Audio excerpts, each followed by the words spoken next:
Oh, Toronto, drug dealers are peddling smuggled poisons and shooting up your city, and yet your mayor and the federal government still seem to think legal gun owners are the problem here. Today, I'll actually take a look back at when the problem really began and at what bad political decision resulted in this explosion of gun violence in Toronto.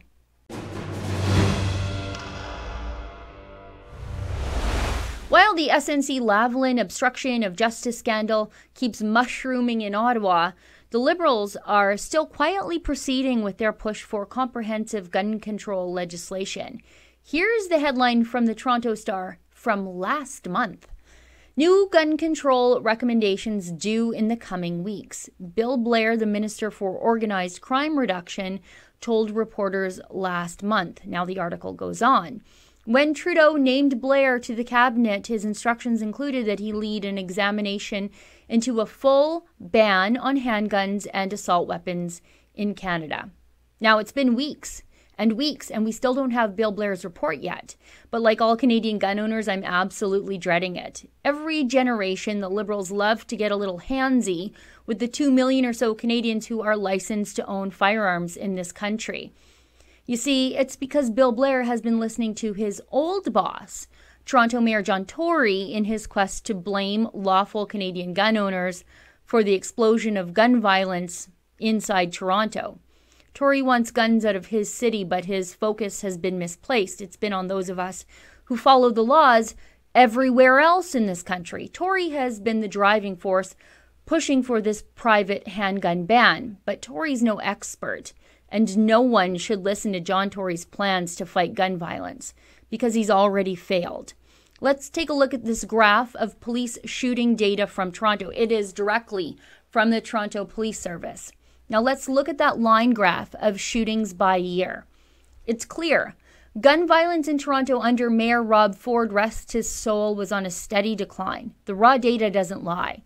Both the count of occurrences and the count of victims were plummeting from 2010 onward.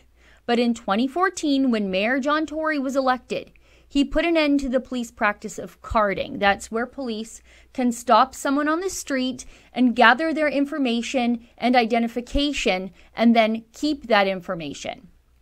Carding, I guess, is a controversial practice because according to SJW activists, it disproportionately targeted minority communities. But unfortunately, that's where the crimes were happening, so that's where the increased policing would be necessary. In reality, police use carding as an intelligence gathering technique, and it was a pretty effective one. If an unknown person was seen in public with a known gangster, police would then stop the unknown person to gather their information to expand their known intelligence, and they would have more information on the network of gangs targeting these crime-ridden neighborhoods.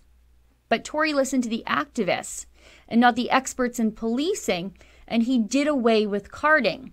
And as the numbers now show, Toronto saw a drastic flip in that downward trend nearly immediately.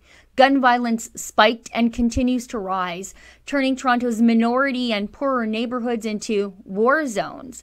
The very people the social justice activists claim they were advocating on behalf of when they demanded that police put an end to carding are now the ones paying the deadly consequences of this very bad policy.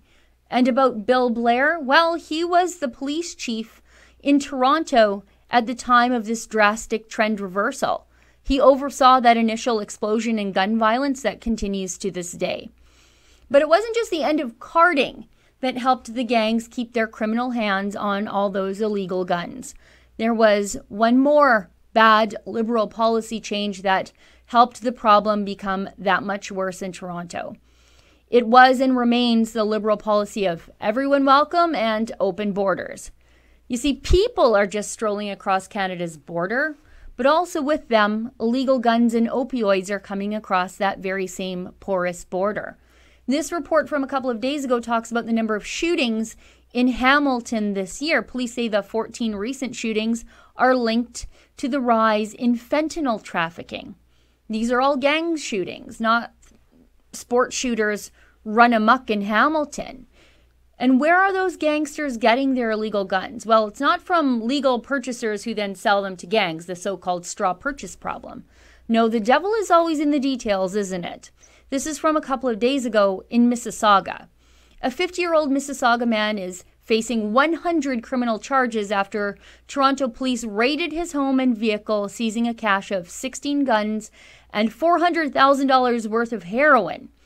An investigation by the Toronto Integrated Gun and Gang Task Force that started in late 2018 led to the arrest February 24th of Haywan Wilson as he was driving an SUV.